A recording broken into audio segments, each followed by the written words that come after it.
तो जो महत्वपूर्ण बात आपसे करनी थी, क्योंकि मतदाता दिवस है और कुछ नए मतदाता इस बार जुड़े हैं जो 18 साल की उम्र पूरे कर चुके हैं, या वो मतदाता जिन्होंने पहली या दूसरी बार प्रयोग किया है वोट का, या जो करने जा रहे हैं।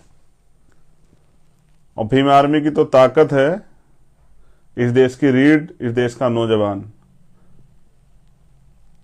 मैं भीम आर्मी में जुड़ी बहनों का भी बहुत बहुत उनको भी साधुवाद पेश करता हूं कि वो भी अपनी मेहनत और जो संघर्ष है उसको लगातार करती रहती हैं। मैं सोशल मीडिया के जरिए उनको देखता रहता हूं। ऐसी सभी बहनों को भी मैं धन्यवाद प्रेषित करता हूं। साथियों, मैंने लगातार ये बताया है कि वोट क्या है। आज फिर मैं उसी पे बात करूंगा। वोट कैसे मिली और वोट क्या देती है। सबसे पहले हम बात करें वोट की, तो वोट देने का अधिकार संविधान आने से पहले सब लोगों को नहीं था। और जब संविधान में भी वोट का प्रोविजन पे बात हुई तो डॉक्टर बाबा साहब अम्बेडकर तमाम लोगों को सहमत करते रहे इस बात पे कि हर वयस्क आदमी को मतदान का अधिकार मिलना चाहिए। जबकि बड़े पैमाने पे लोगों की मांग थी कि मतदान का अधिकार सिर्फ और सिर्फ उन लोगों को मिले जो जमींदार हैं, जो पढ़े लिखे हैं, जो टैक्स पे करते हैं, या जो बहुत पैसे वाले लोग हैं।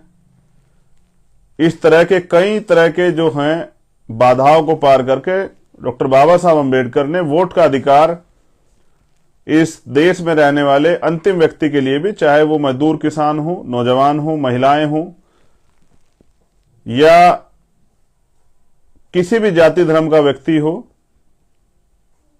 उसको जो 18 साल की उम्र पार कर चुका उसको ये वोट का अधिकार जो है प्राप्त हुआ।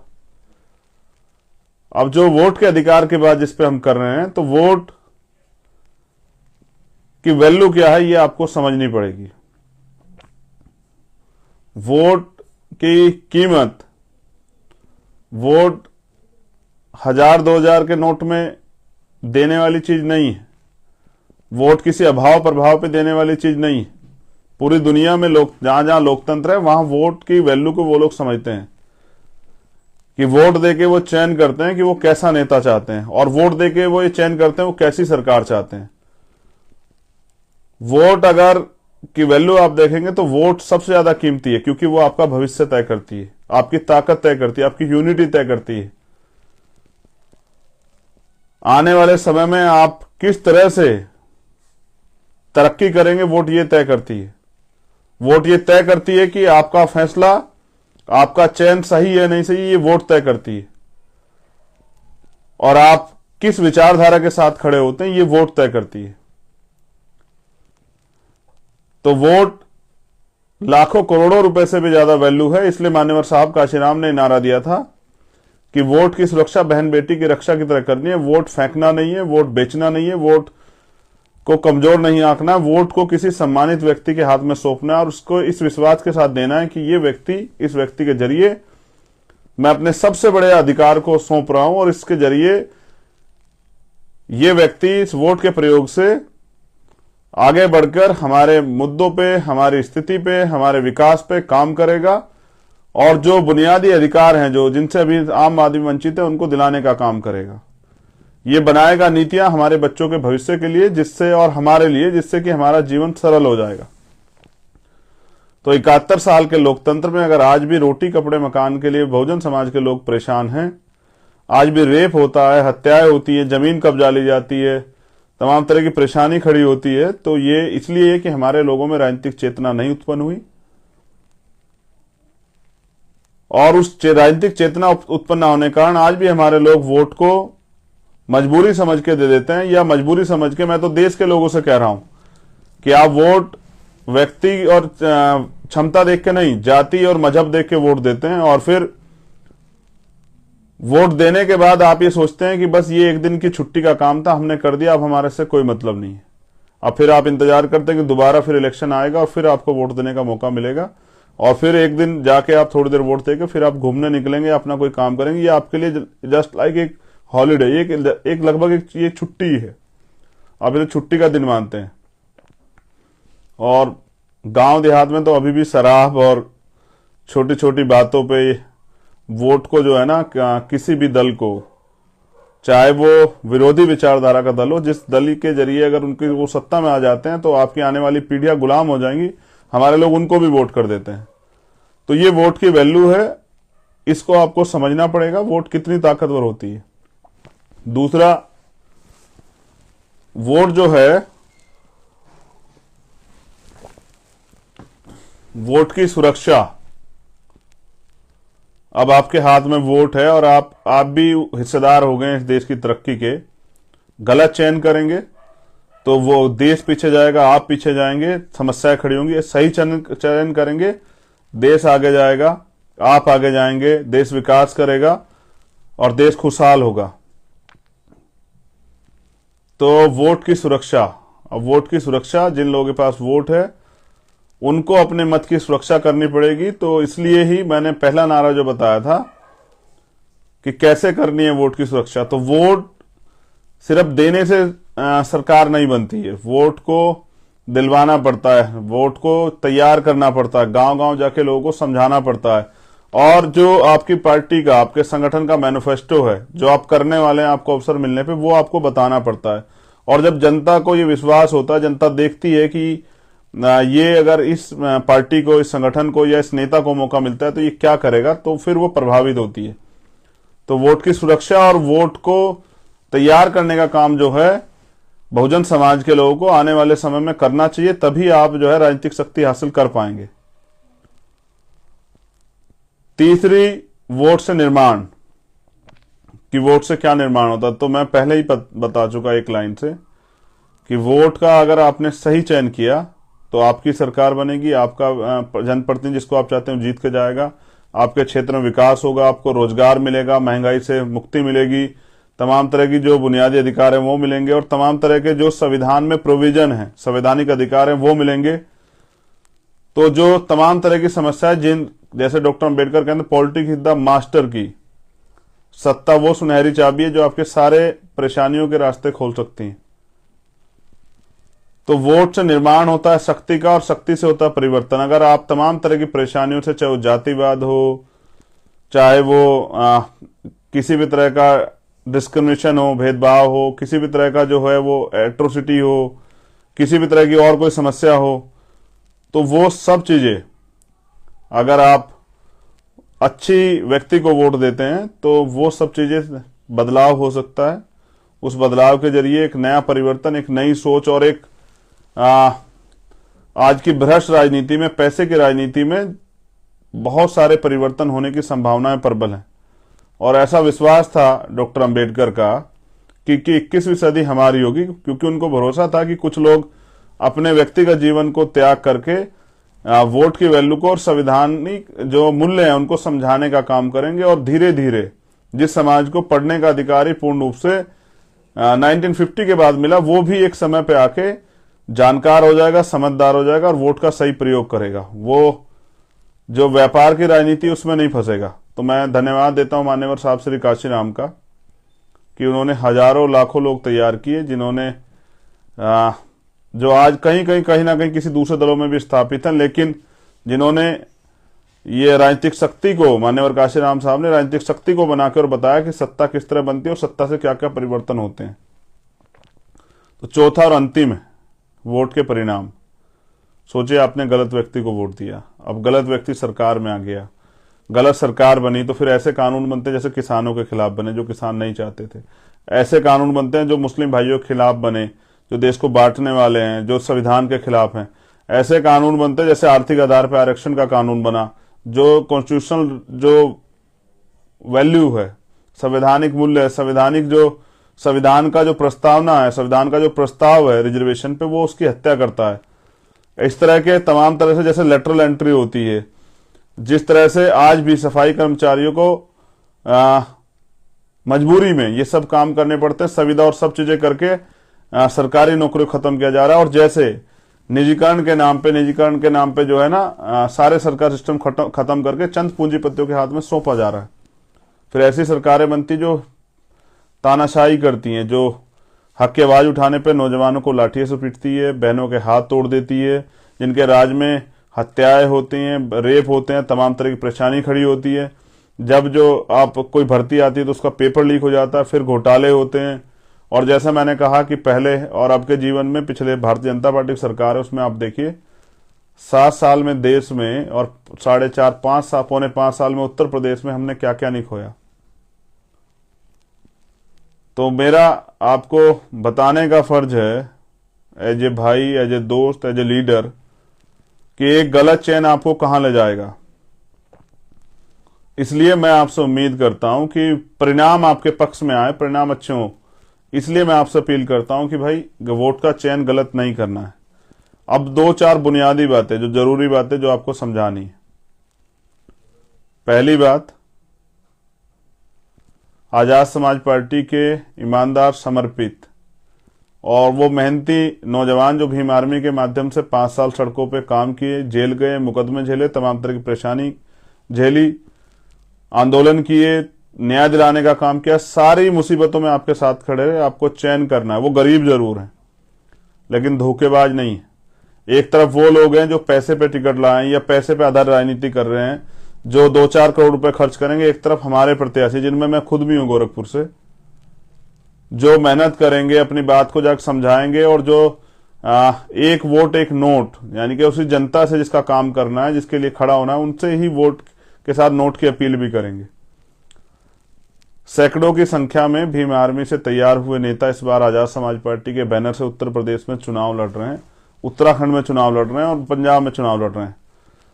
उनकी हालत बहुत अच्छी नहीं, लेकिन उनके हौसले बहुत मजबूत हैं। वो आंदोलन विचारधारा से जुड़े लोग हैं, उन्होंने घुटने नहीं टेके हैं। और मैं समझता हूं कि घुटनों के बल चलने से अच्छा है आंख से आंख मिला के, सीना तान के खड़े होकर लड़ना। हमने हारना नहीं सीखा, क्योंकि मान्यवर काशीराम साहब कहते हैं, तमन्ना अगर सच्ची हो तो रास्ते 1000 होते हैं, तमन्ना अगर झूठी हो तो बहाने 1000 होते हैं। मैं बिल्कुल साफ तौर पे कहता हूं, आज 52% ओबीसी वर्ग के लोग हैं और जो मंडल कमीशन की रिपोर्ट थी उसके 1 या 2 चीजें लागू हुई, उसके बाद उसमें और जो तमाम तरह की जो प्रोविजन थे वो लागू नहीं हुए। तो बीपी मंडल साहब के योगदान को नहीं भुलाया जा सकता है। बहुत सारे ऐसे महानायक, महापुरुष हुए हैं, जैसे बाबू जगजीवन राम जी को नहीं भुलाया जा सकता है, बीपी मौर्य जी को नहीं भुलाया जा सकता है। अंत मैं कहता हूं कि हर व्यक्ति ने प्रयास किया, एक बड़ा प्रयास, एक सुनहरा प्रयास, परिवर्तन का प्रयास। तो मैंने जो आपको बात बताई कि पैसे वाले एक तरफ, ये एक हाथ पे पैसे वाले और एक तरफ, एक हाथ पे दूसरी तरफ चयन करने के लिए भीम आर्मी आजाद समाज पार्टी के सामाजिक परिवर्तन मोर्चा के ईमानदार और समर्पित गरीब वर्कर जो चुनाव के मैदान में, चयन आपको करना है। आपने इस बार गलती की तो आफ्टर इलेक्शन के बाद रिजल्ट कुछ भी हो, ये नेता आपको ढूंढे नहीं मिलेंगे। इनको तो आपने पहले भी वोट दिया, आप जानते हैं। इनका एकमात्र चरित्र है कि इनको सिर्फ राजनीति करनी है और ये चुनाव के बीच ही, आपके चुनाव जब आता है तभी आपके बीच आते हैं। इनको टिकट नहीं मिलेगा तो दूसरी पार्टियों में चले जाएंगे।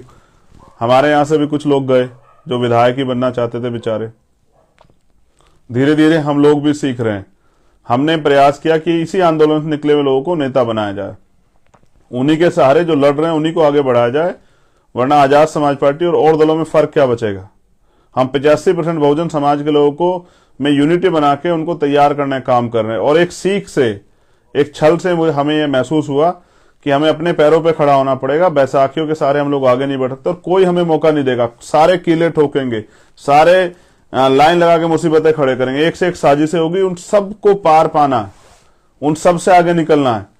लेकिन वो जो लाखों माताएं बहनें विश्वास करती हैं, और वो मैंने देखा कि जब मैं परेशान हुआ, दुखी था, तो बहुत सारी माओं का, बहनों का मैसेज और फोन आया मेरे पास।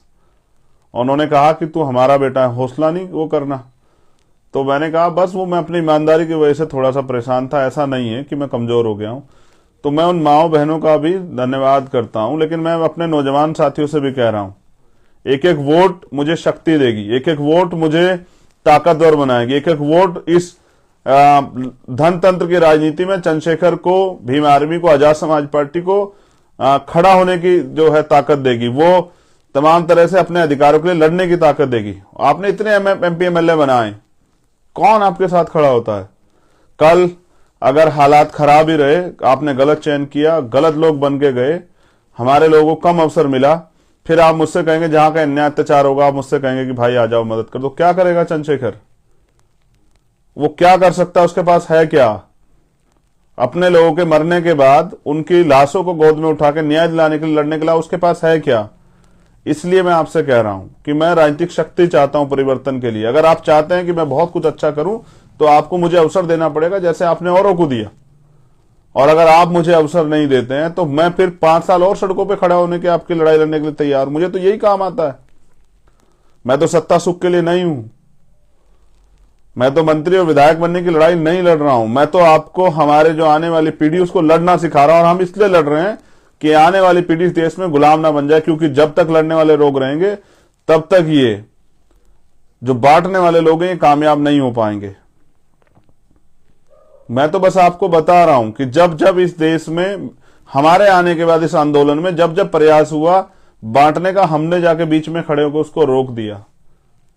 हम लोग लड़े। 5 साल में 2 साल से ज्यादा हमने जेल काटी, मुकदमे झेले, लाठियां खाई, ना धूप देखी, ना बारिश देखी, ना रात देखी, ना दिन देखा, ना कोई और चीज। ना जेल से डरे, ना मुकदमों से डरे, ना हथकड़ी से डरे, किसी चीज से नहीं डरे। डरते हैं तो अभी आप लोग तैयार नहीं हुए, इस बात से डरते हैं। मैं ये कह रहा हूं कि बदला क्या 71 साल की राजनीति में आपके हिस्से में क्या आया है? जिसको वोट आप लगातार देते हैं वो विधायक बनता रहा, वो एमपी बनता रहा, वो पैसे वाला बनता रहा, पैसे की धनतंत्र की राजनीति हावी होती रही। हजारों लाखों लोग जो आज नौकरी के लिए लड़ रहे हैं वो कल फिर लड़ेंगे अगर उन्होंने गलत चयन किया। ऐसे नेताओं को आगे बढ़ाने से बढ़िया जिनका अंतिम उद्देश्य सिर्फ राजनीतिक व्यवस्था में बने रहना है और अपने आप को ताकतवर बनाना है, पैसे वाला बनाना है, उनसे बेहतर प्रत्याशी हमने उतारे हैं। मैं फिर कह रहा हूं, वो गरीब जरूर है लेकिन वो धोखेबाज नहीं है। वो गरीब जरूर है लेकिन उनके अंदर छल नहीं है। वो लड़ना चाहते हैं और वो राजनीतिक शक्ति चाहते हैं। कोई नहीं लड़ रहा है पूरे उत्तर प्रदेश में। जहां भी आजाद समाज पार्टी भीम आर्मी का प्रत्याशी, वो सब चंद्रशेखर आजाद है। कोई नहीं लड़ रहा है और सिर्फ चंद्रशेखर आजाद लड़ रहा है। और वो अपनी बहनों से, माओं से, अपने भाइयों से, अपने बुजुर्गों से आशीर्वाद चाहता है। और वो चाहता है राजनीतिक शक्ति परिवर्तन के लिए। एक एक कार्यकर्ता, मैंने पहले कहा था, हजारों हजारों विरोधियों पे भारी पड़ेंगे जब वो उतरेंगे फील्ड में, जब वो अपनी शक्ति के साथ उतरेंगे और अपने विश्वास के साथ उतरेंगे। एक एक जो मेरा विधायक जीत के जाएगा इस आंदोलन से, वो 100 विधायकों पे भारी पड़ेगा। ये पैसे वाले लोग, ये बड़े बड़े गाड़ी बंगले वाले लोग आपके बीच आएंगे, अभी आपके पैर छुएंगे, आपको दादी, चाची, बुआ, बहन, माँ, बहन और पता नहीं क्या करेंगे, आपके पैर पकड़ेंगे, आपको चाचा, ताऊ, फूफा, भाई, दोस्त, छोटे भाई, पता नहीं क्या क्या बताएंगे। लेकिन आप चुनाव के बाद आप इनको ढूंढो से भी ढूंढने, लैंटर्न लेके भी, दीवा लेके ढूंढोगे तो आपको मिलेंगे नहीं। इनके घर के दरवाजे आपके लिए बंद हो जाएं, क्योंकि आप इनके लिए मात्र एक वोटर हैं और मेरे लिए आप मेरा परिवार हैं। इस प्रदेश की तरक्की के लिए जितना कुछ हम लोग कर सकते थे हम लोग कर रहे हैं। मेरे सभी प्रत्याशी सक्षम नहीं है। कुछ प्रत्याशी ऐसे भी जिनपे जो हेलीकॉप्टर की व्यवस्था भी कर सकते, कुछ प्रत्याशी ऐसे हैं जो मेरे लिए गाड़ी की व्यवस्था भी नहीं कर सकते हैं, कुछ प्रत्याशी ऐसे हैं जो अपने दम पे मजबूती से चुनाव लड़ सकते हैं, दूसरे साथी की मदद कर सकते हैं, कुछ प्रत्याशी ऐसे हैं जो बेचारे चंदा मांग मांग के लड़ेंगे। लेकिन मैं उनके हौसलों को सलाम करता हूं कि उन्होंने कमजोर नहीं पड़ने दिया। 10 दिन में फिर से वो अपने पैरों पर खड़े और उन्होंने विश्वास दिलाया। तो एक एक वोट आपके भाई को शक्ति देगा। घर से निकलना भी है और वोट भी करना है। एक अंतिम बात आपसे कहनी है। हम बहुजन आंदोलन में जन्मे लोग, जिन्होंने अपने महापुरुषों की बात को, उनके जीवन को आदर्श समझ के उनके सिद्धांतों पर चलने की बात की है और जो चल रहे हैं, मैं आपसे अपील करता हूं भीम आर्मी आजाद समाज पर सभी कार्यकर्ताओं से, किसी का विरोध करने में, किसी को अपशब्द कहने में, और ये जो लोग आपको जानबूझ के कहते हैं कि आपका समय खराब हो, जो लोग चाहते हैं कि वो आप लोग उनमें ही उनके साथ ही जो है उलझते रहो, जो जानबूझ के आपको अपशब्द कहते हैं, ऐसे सभी किसी साथियों से मत उलझो। हम अपने संतों गुरुओं को मानने वाले लोग, हमें हमारे महापुरुष ने किसी का अपमान करना नहीं सिखाया।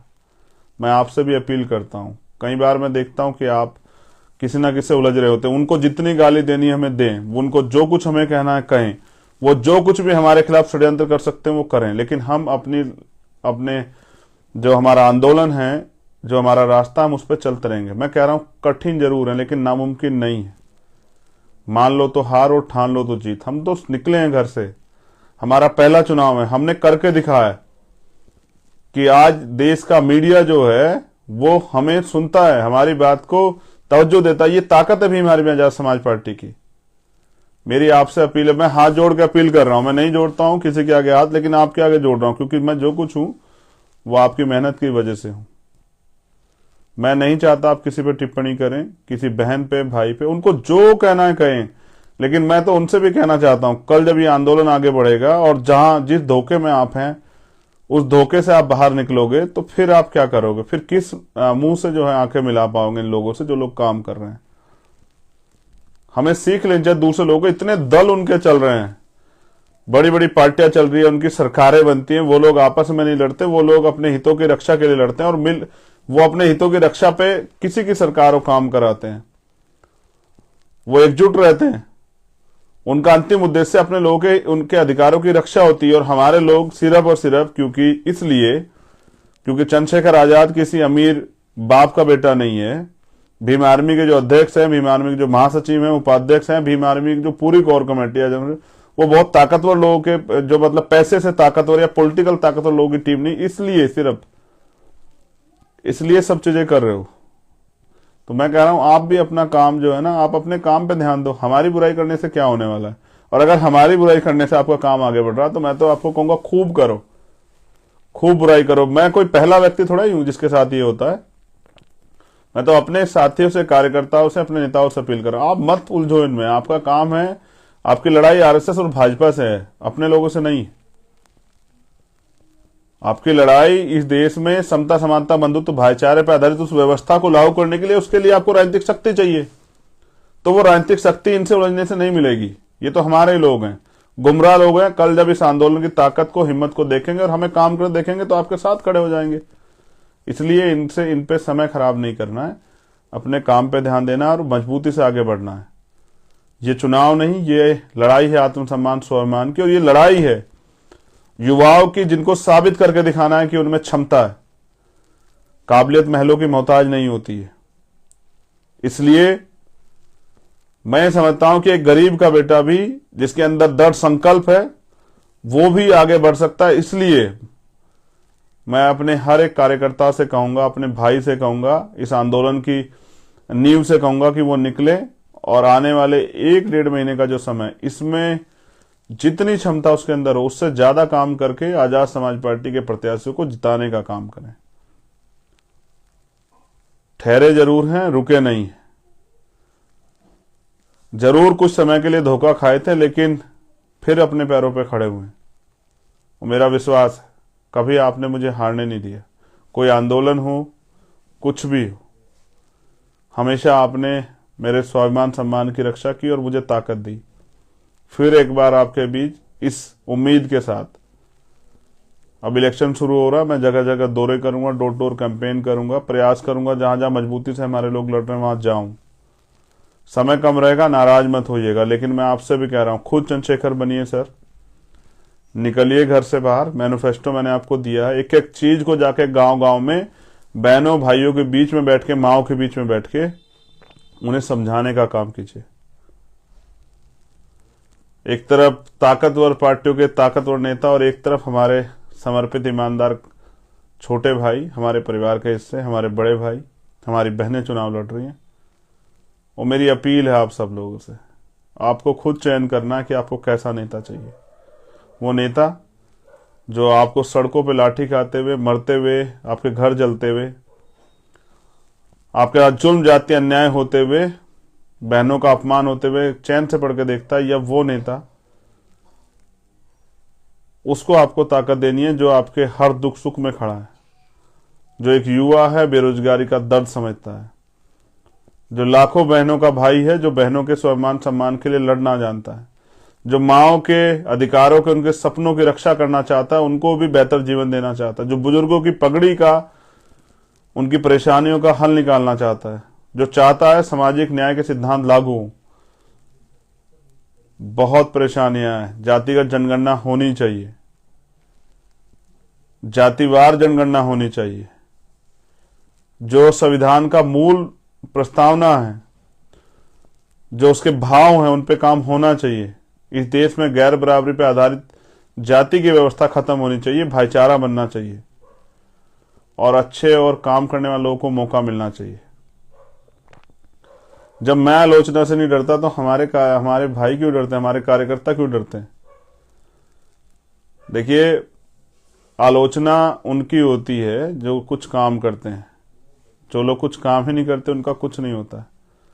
मैं फिर कहता हूं, मैं पहला शख्स नहीं जिसकी आलोचना, जिस पे आरोप लगाए जाते हैं। मान्यवर काशीराम साहब पे लगाए गए, बाबा साहब अम्बेडकर पे लगाए गए। जिसने भी परिवर्तन के लिए शुरुआत की उसको ये सहना पड़ा, क्योंकि जो आगे चल के रास्ता बनाता है कांटे उसी के हिस्से में आते हैं। जो पीछे पीछे चलते हैं उनके लिए तो रास्ता बना होता है, लेकिन जो आगे बढ़ के रास्ता बनाता है कांटे उसी के हिस्से में आते हैं। और उदाहरण है बिरसा मुंडा, इसका उदाहरण है मांझी जी, इसका उदाहरण है कि जब कोई संकल्प करता है, कोई फैसला ले लेता है तो वो उसके लिए क्या नहीं कर सकता है, फिर वो चाहे वो पहाड़ी काटना क्यों ना हो। बहुत सारे उदाहरण हैं। उन उदाहरणों से ज्यादा आज आप पे अवसर है। घर से निकलिए और करके दिखाइए। और मैं जानता हूं आने वाला कल आपका है और आपको कोई रोक नहीं सकता है कि अगर पूरे देश में अन्याय अत्याचार के खिलाफ कोई लड़ा है पिछले 5 साल में तो भीम आर्मी है। और मैं जल्द गोरखपुर आ रहा हूं। गोरखपुर के जो साथी सुन रहे हैं उनसे भी कह रहा हूं, बहुत जल्द गोरखपुर आ रहा हूं। गोरखपुर में मेहनत करेंगे और एक तानाशाह को वहां से हरा के भेजेंगे। जय भीम, जय भारत, जय मंडल, विजय मंडल, टूटेगा कमंडल। बहुत बहुत धन्यवाद, आभार। आप सबके लिए मंगल कामनाएं। और मैं तो कैप लगा लेता, मेरी कैप है मेरे पास, लेकिन मैं आपसे कह रहा हूं सर्दी है, कैप वैप लगा के रखिए और सुरक्षित रहिए। बहुत ध्यान से मास्क वास्क का प्रयोग कीजिए। बहुत बहुत धन्यवाद। जय भीम, आभार। एक आवश्यक सूचना, जो साथी आना चाहते हैं चुनाव में वो अपनी लिस्ट बना के दूसरे प्रदेशों के वो मुझे या माननीय राष्ट्रीय अध्यक्ष जी को या और किसी सीनियर नेता को हमारे सौंप दें। फिर हम उनको देखते हैं उनकी ड्यूटी कहां कहां लगानी। जो भी सीखने के लिए आना चाहते हैं पूरे देश से, वो सब अपने अपने प्रदेश अध्यक्ष को सूचना दें और वहां उन प्रदेश अध्यक्ष द्वारा भीम आर्मी के राष्ट्रीय अध्यक्ष जी या हमारी सीनियर लीडरशिप को किसी को भेज दें या मुझे भेज दें व्हाट्सएप पे। फिर उन सब लोगों को हम लोग प्रयास करेंगे कैसे कैसे उनकी ड्यूटियां लगा के उनको अवसर दें सीखने का, क्योंकि फिर कल उनके यहां भी चुनाव आएंगे। गोरखपुर में तो घेराबंदी करनी, बाबा जी को तो वापस भेजना है मठ में। इसलिए आपसे कह रहा हूं, जो लोग आना चाहते हैं, वो जो सीखना चाहते हैं, क्योंकि घर बैठे नहीं सीख पाएंगे। फिर आपके यहां चुनाव आएगा तो आप ऐसे ही हो जाओगे, सीख नहीं पाओगे। सीखने के लिए जो लोग आना चाहते हैं वो अपने प्रदेश अध्यक्ष जी को सूचना दें और उस सूचना के साथ वो सूचना जैसे यहां प्रेषित हो जाए तो फिर वो आए और प्रयास करेंगे कि माननीय काशीराम साहब के अधूरे सपने को और बाबा साहब अम्बेडकर के अधूरे सपने को पूरा करेंगे, मंडल साहब के अधूरे सपने को पूरा करेंगे। जय भीम, जय भारत, जय बहुजन समाज और भीम आर्मी आजाद समाज पार्टी जिंदाबाद।